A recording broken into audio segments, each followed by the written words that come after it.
Guwahati medical college হাসপাতালের 3 ছাত্রকে suspend, ragging, অশ্লীল প্রস্তাব, মানসিক হয়রানির অভিযোগে 3 ছাত্রকে সাসপেন্ড করা হয়েছে। 6 মাসের জন্য তাদের সাসপেন্ড করে চিকিৎসা মহাবিদ্যালয় কর্তৃপক্ষ।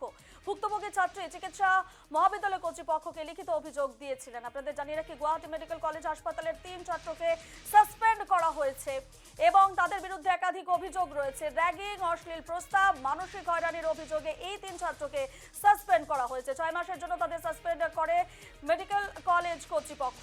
ভুক্তভোগী ছাত্রী চিকিৎসা মহাবিদ্যালয় কর্তৃপক্ষকে লিখিত অভিযোগ দিয়েছিলেন।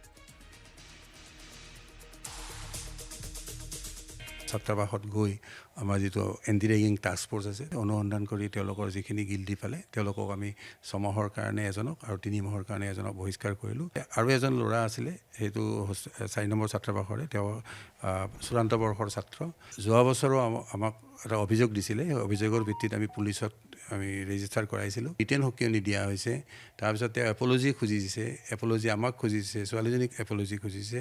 তাৰপিছত পুলিচক এপলজি লেটাৰ দিছে। পুলিচে জিআৰ কৰি তাক ৰাখি থৈছে আৰু তাক ৱাৰ্ণিং দিয়া হৈছে যে তুমি যদি নেক্সট টাইম কৰা কিন্তু তোমাক এৰেষ্ট কৰা হ'ব। গতিকে তাৰ পিছতে যেতিয়া কৰিছে, আৰু এটা কথা, মই এই ক্ষেত্ৰত মই ছাত্ৰ সংগঠনৰ GMCSUৰ president, vice president, general secretary সকলোকে মাতি আনি একেলগে কামটো কৰিছোঁ আৰু কৰি তেওঁলোকৰো সন্মত আছে যে এনেকুৱা অনুশাসনমূলক যদি বাৰে বাৰে ৱাৰ্ণিং দিয়াৰ পিছতো তেওঁলোকে যদি অনুসৰণ ব্যৱস্থা কৰ্তৃপক্ষ ল'ব পাৰে।